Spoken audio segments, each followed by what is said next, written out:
Salut les amis, aujourd'hui on explore un ouvrage de la Première Guerre mondiale. Pour une fois on n'est pas dans les Vosges, on est tout à fait dans la plaine d'Alsace. Et ici on avait une troisième ligne de défense, une dernière ligne avant l'Allemagne et le Rhin. Et les Allemands ont construit une petite série de blocs de béton, de blocos, et ici c'est un observatoire. C'est un observatoire avec une trappe, vous voyez sur le dessus.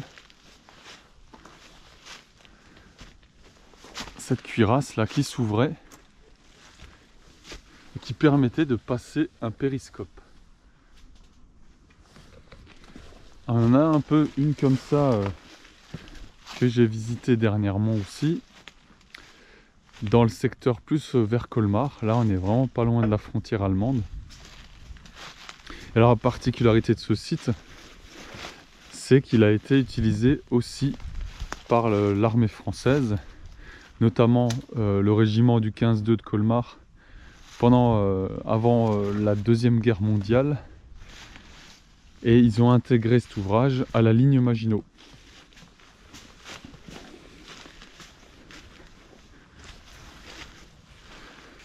Alors Fabrice m'a rejoint là cet après-midi et il me file un coup de main pour faire un petit peu propre l'ouvrage. On va voir à quoi il pouvait ressembler.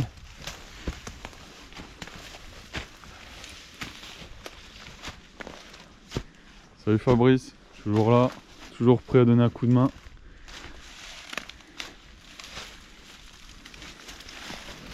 Ouais, et là ils l'ont remblayé. Ils ont mis un coup de pelle. À mon avis, ça va être compliqué. Là on pourra pas déblayer, mais au plafond, vous voyez là, on a une trappe. La trappe qui était obturable, donc les soldats pouvaient ouvrir ou la fermer pour passer un périscope. Alors un petit peu nettoyé et on revient tout de suite après.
Voilà, et on voit bien que c'est un ouvrage de la Première Guerre mondiale avec un peu l'improvisation qui pouvait être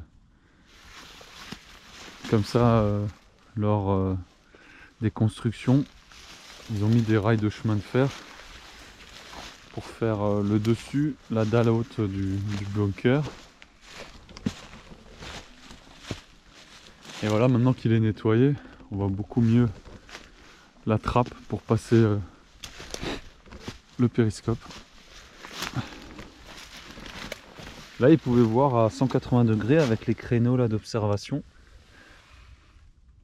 On voit qu'ils ont mis deux rangées de rails les uns sur les autres en croisée. Alors c'est un style de maçonnerie comme ça, j'ai jamais vu ça. Et là, chose intéressante, on voit bien comment ils ont maçonné. Et ben on a cet espace là entre le rail de chemin de fer et le béton. C'était tout simplement pour passer la planche de coffrage qui venait s'appuyer sur l'autre rail à côté. Donc ils devaient tailler ça en biseau puisqu'elles ne sont pas parallèles exactement.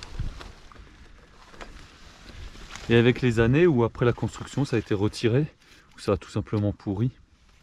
Et là on voit cette différence, on voit comment ils ont maçonné. comme ça.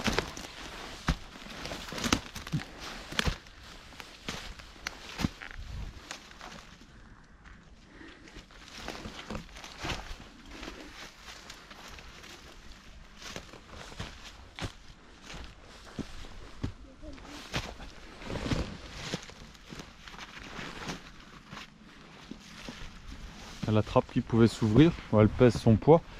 Ici il y a un crochet, donc je pense qu'il y avait ils avaient une barre en métal et il l'a poussé avec un crochet comme ça pour l'ouvrir.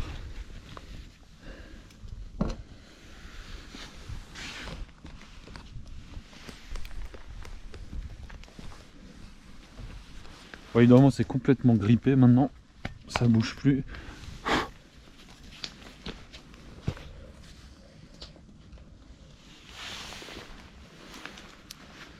Bon bah voilà, on va encore explorer le secteur, il y a encore quelques coupoles dans le coin. Des coupoles en béton construites par le 152e RI de Colmar